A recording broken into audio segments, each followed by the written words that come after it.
All student and all my channel 2%। तो सभी श्रोताओं को मेरा शाम का नमस्कार और सभी श्रोताओं से मेरा विनम्र निवेदन है कि यदि हमारे चैनल पर आप नए हैं तो चैनल को सब्सक्राइब करना, फॉलो करना ना भूलें। आपका एक ही सब्सक्राइब करना, फॉलो करना ये हमारे लिए सबसे बड़ी उपलब्धि होती है। मैं प्रत्येक दिन आपको मोटिवेशनल वाक्यों के साथ साथ आपको तमाम नई नई जानकारियां देता हूं जो आपके फ्यूचर को संभालने के लिए काफी उपयोगी होगा, आपके बच्चे के फ्यूचर को संभाल सकता है यदि आप नियमित रूप से वीडियो को देखते रहते हैं। तो इस तरह से हमारा आप लोगों से अनुरोध है कि आप निश्चित रूप से वीडियो को पूरा अंत तक देखें और सब्सक्राइब करना और फॉलो करना ना भूलें। तो जैसे कि आज हमने बताया कि आज जुलाई का महीना चल रहा, अप्रैल महीने में तो बहुत कम ही प्रवेश हो पाता, लेकिन देहाती क्षेत्रों और अन्य छोटे विद्यालयों में प्रवेश का दौर इस समय तेजी के साथ चल रहा है। सरकारी विद्यालयों को यानी मर्ज करने के साथ साथ प्राइवेट विद्यालयों को काफी बढ़ावा दे रहा है, जो भारी भरकम फीस होने के कारण गरीब बच्चे भी शिक्षा से वंचित रह जाएंगे। लेकिन जिस देश का शिक्षा और स्वास्थ्य दोनों उत्तम कोटि का है वही देश सही रूप से विकास कर सकता है। और बिना शिक्षा और स्वास्थ्य सही रहने से आप अपने जीवन में कुछ नहीं कर सकते हैं।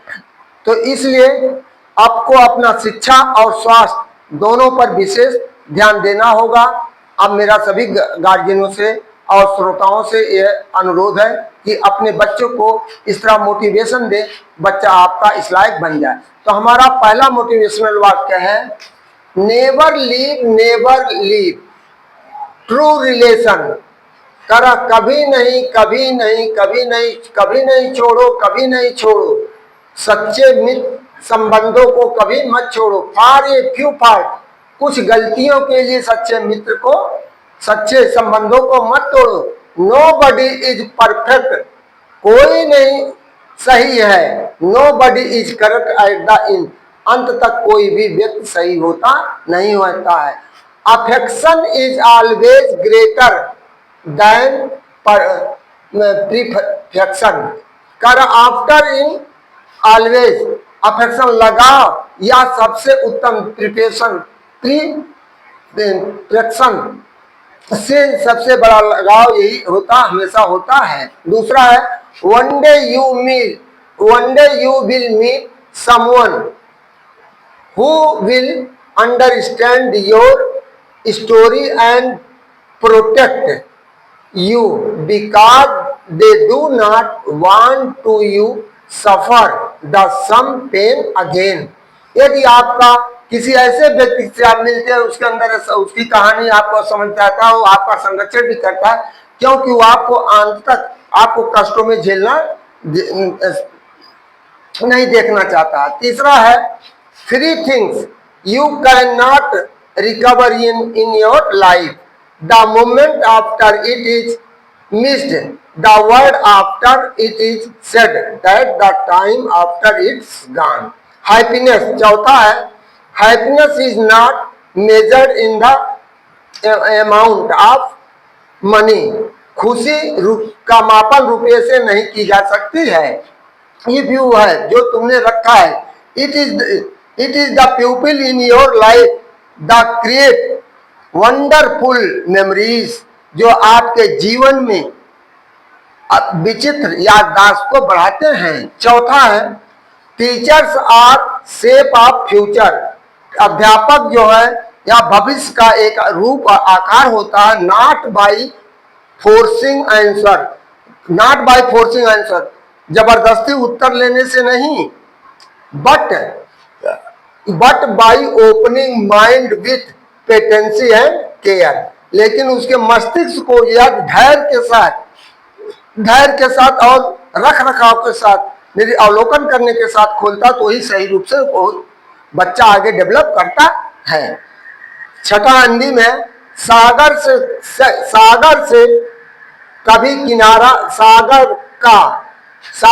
कभी किनारा नहीं मिलता। सागर से कभी किनारा नहीं मिलता। गुजरा हुआ वक्त कभी दोबारा नहीं मिलता।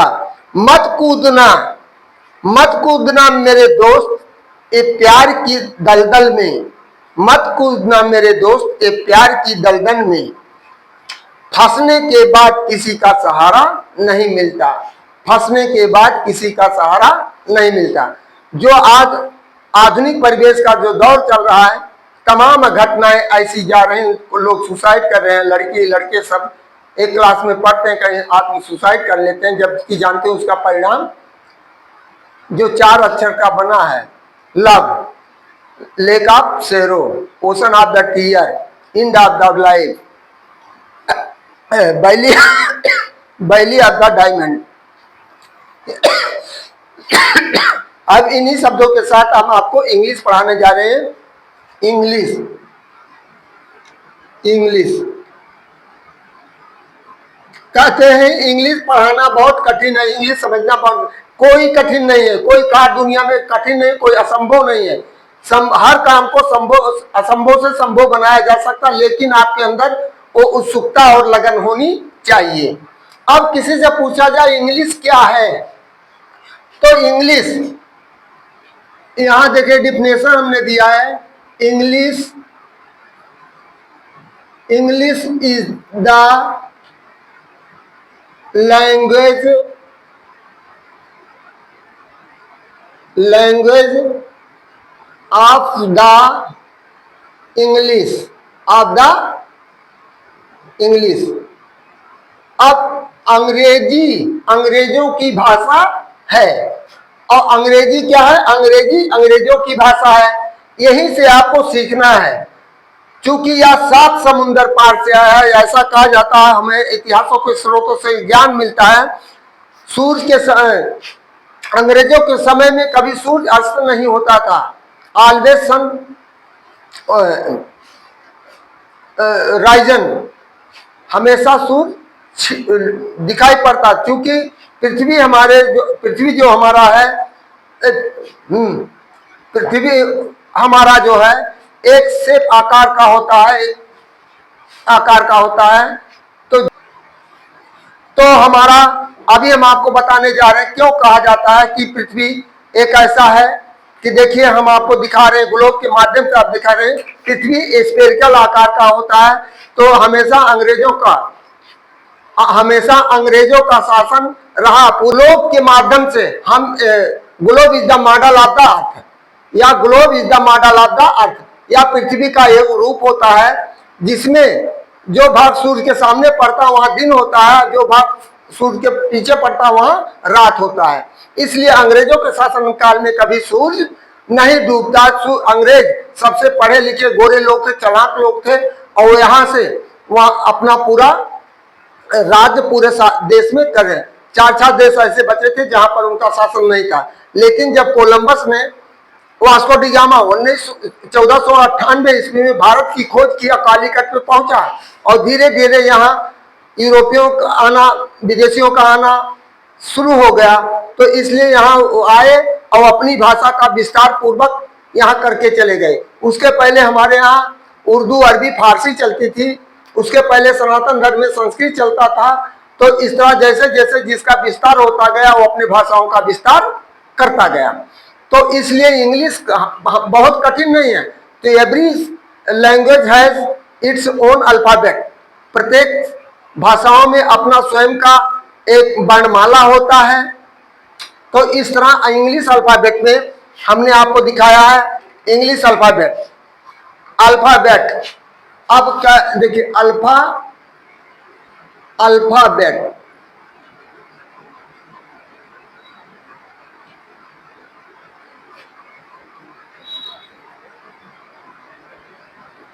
अल्फाबेट, इसको हम कहते हैं वर्णमाला, वर्णमाला।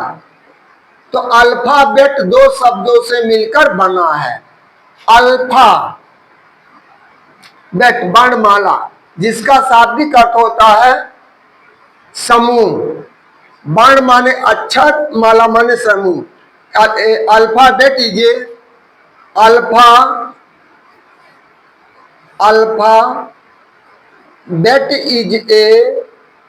Is a group of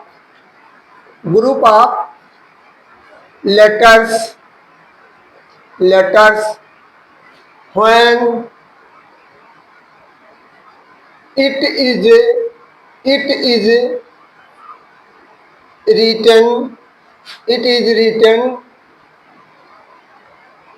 written in a series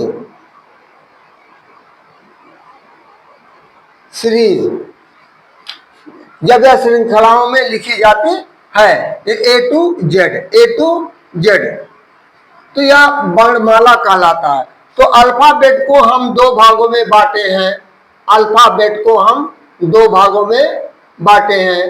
alphabet को दो भागों में बांटे तो there are 26 letter in alphabet. इसमें कितने होते हैं? 26 लेटर्स होते हैं। केवल एक ही भाषा ऐसी है जिसको हम लिखने में उतार चढ़ाव करते हैं। कहीं ऊपर कैपिटल लेटर में तो हमेशा ऊपर के लाइनों में 3 जाता है, लेकिन स्मॉल लेटर में एक कभी बीच में की लाइनों में 2 पकड़ता है, कभी ऊपर की तरफ भागता, कभी नीचे की तरफ भागता, कभी 2 अक्षर ऐसे हैं जो कि चारों तरफ भागते हैं। तो यहाँ वावेल्स, इसको 2 भागों में बांटा हमने, वावेल्स एंड कॉन्सोनेंट।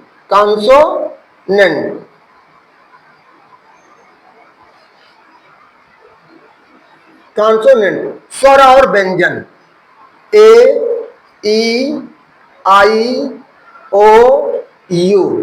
अब बाकी सब जो है ये हमारे 21 व्यंजन होते हैं। अब देखिए प्रश्नीय विचारिया होता है कि इन 26 अक्षर में से क्यों 5 को ही वावेल बनाया गया है। 5 को, जैसे हमारे शरीर में अंग है, सब अंगों का नामकरण अलग अलग दिया गया है, कार्य के अनुसार सबका नाम दिया गया। उसी तरह से इन अक्षरों का भी नाम कार्य के अनुसार दिया गया है। तो अल्फाबेट को हमने परिभाषित किया। तो यदि कोई पूछता how many letters in English alphabet, तो there are 26 letter in English alphabet. It has been written in 2 type, small letter and capital letter. तो 2 कैपिटल लेटर 2 तरह के लिखे जाते हैं, स्मॉल लेटर के भी 2 तरह के लिखे जाते हैं। कर्सिव लेटर भी होता है, एक प्रिंटिंग लेटर होता है जिसे छापा खाना कहते हैं लिखने के लिए, और उस तरह के और होते हैं। और इस तरह वावेल की बात आ गई, फंसी वावेल। वावेल क्या है? Which letter its give it pronunciation itself is called vowel. Which letters are given it pronunciation itself is called vowel. जैसे ए, ई, आई, ओ, यू। अब देखिए यू ये किसी की सहायता नहीं लेते हैं। अब यहाँ भी कॉन्सोनेंट में बी है, सी है, के है, पी है, डब्ल्यू है, इटीसी। अब देखिए इनको लेने के लिए which letter is given without help of not vowels is called consonant. अर्थात कॉन्सोनेंट जो बिना वावेल की सहायता से अपना उच्चारण नहीं देखा, जैसे बी के साथ ई जुड़ा हुआ है, बी के साथ ई जुड़ा है, सी के साथ ई जुड़ा है, के साथ ए जुड़ा हुआ है, पी के साथ ई जुड़ा हुआ है, डब्ल्यू। अब देखिए सबके साथ अक्षर जुड़े हुए हैं। तो यहाँ इसको हम हेल्थी मैन मानते हैं, इसको हम हैंडीकैप्ड मानते हैं। जस्ट लाइक ए बेबी, ये क्या है? ए बेबी है, या यंग बॉय है, या यंग बॉय जो अपने हर कार्य को स्वयं से कर सकता है। लेकिन बेबी एक बिस्तर पर पड़ा रहेगा, जो चीज मांगेगा वही चीज आपको मिलेगा। इसी तरह से हम आपको एक चीज टॉपिक बता रहे हैं कि हम आपको अब वावेल के बारे में हमने बताया कि वावेल और कॉन्सोनेंट में क्या अंतर है। और कल के टॉपिक में इसी क्रम में हम आपको मिलेंगे। लेटर है, वर्ड लेटर है, वर्ड है, सेंटेंस है। तो इन्हीं शब्दों के साथ मैं आप लोगों से पुनः आग्रह करता हूं कि हमारे चैनल को ज्यादा से ज्यादा सब्सक्राइब करिए और बच्चों को मोटिवेट करिए कि बच्चा इस तरह से बेसिक चीजें से जानकारी लेगा, कभी वो अंग्रेजी से भयभीत नहीं होगा। और अंग्रेजी बहुत ही सरल, बहुत ही अच्छी भाषा है जिसको बड़े आसानी से लर्न किया जा सकता है, लेकिन वो समझने समझाने वाला व्यक्ति होना चाहिए। इन्हीं शब्दों के साथ मैं आपसे गुजारिश करता हूं, निवेदन करता हूं कि हमारे चैनल पर आप नए हैं तो चैनल को ज्यादा से ज्यादा सब्सक्राइब करें, वीडियो को लाइक करें, फॉलो करना ना भूलें। थैंक यू, गुड इवनिंग, धन्यवाद।